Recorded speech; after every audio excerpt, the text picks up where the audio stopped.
The new state-owned holding company proposed by the government will house state-owned enterprises including the likes of Eskom, Transnet, SANRAL, the Air Traffic and Navigation Services Company and many others, creating an asset holding worth nearly 2 trillion rand. That's according to an article written by Larry Claasen, the editor of Cape Business News. He suggests that if the state asset management company could list just 5% of its value on the local bourse or the local stock exchange, it could raise as much as 200 billion rand to help fund developments in SOEs. Well, to discuss further, I'm joined by Larry Claasen. He's the editor of the Cape Business News. Thank you so much, Larry, for joining us. So what does the National State Enterprises Bill envisage in terms of this new state asset management company? It looks like they want to model it on Temasek, the Singaporean state holding company. Temasek has always been seen as the kind of gold standard for state holding companies. They've got holdings in Singapore Air, Standard Chartered, and the full control of the Singaporean energy company. The main goal of Temasek was just to have oversight their state-owned enterprises. One of the key things they've managed to do is reduce the lending cost, or the capital raising cost for their subsidiaries. If we had to compare that, for instance, with South Africa, Eskom pays about 7.125% on their 10-year dollar bond of $892 billion. Compare that to just 1% that Temasek pays for its 10-year bond of $750 million. That has knock-on consequences at the cost of capital. For instance, the financial cost for Eskom was $37 billion in 2024. That's more than they paid for in salaries. And if they go through a South African state-owned company, it will considerably reduce the debt servicing cost.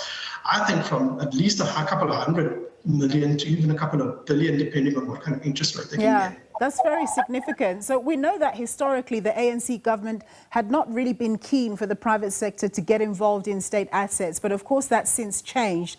And we now have the GNU, of course. Do you think there might be scope for parts of the state asset management company to be listed on the JSE, given the financial benefit that could come from that in terms of funding SOEs? I think that just comes to how much power the ANC has in this country going forward. As things currently stand, that doesn't look likely, that they're going to be reducing their holding in the state-owned enterprises. They've constantly said they always want to have full control. But that's also but that's not the model for state-owned enterprises around the world to list their holdings. Temasek, for instance, has their subsidiaries, some of their subsidiaries are listed, but Temasek itself is not a listed entity. The only major state-owned holding company that's listed part of itself was Aramco, the Saudi Arabian holding company for oil company.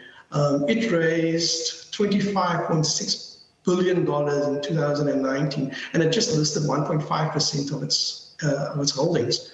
But no, it's not a model, it's not a pattern anywhere in the world where the state kind of lists part of its holding company. So you indicate that the idea of the state asset management company actually stems from recommendations that were made by the Zondo Commission into state capture.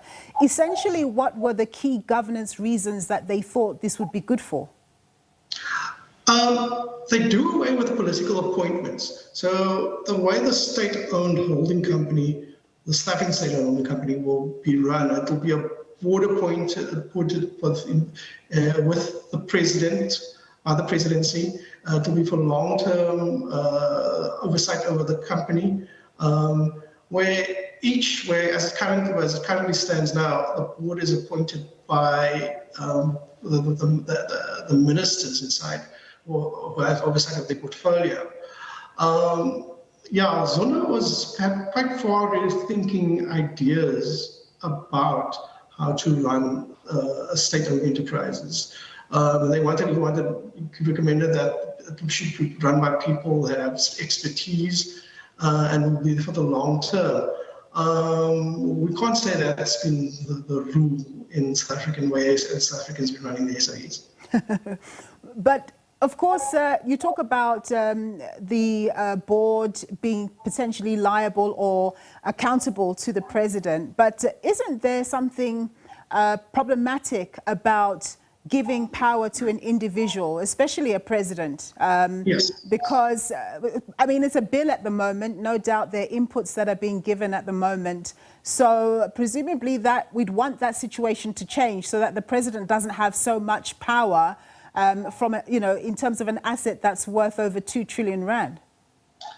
That's precisely the debate the parliamentarians are having. The MPs weren't happy with the way the bill was presented to them. I think there was one MP kind of said it. He said it made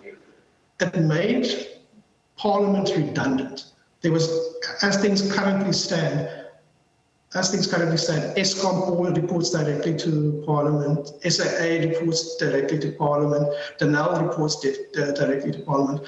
Under the new bill, only the board of the state-owned holding company reports directly to Parliament.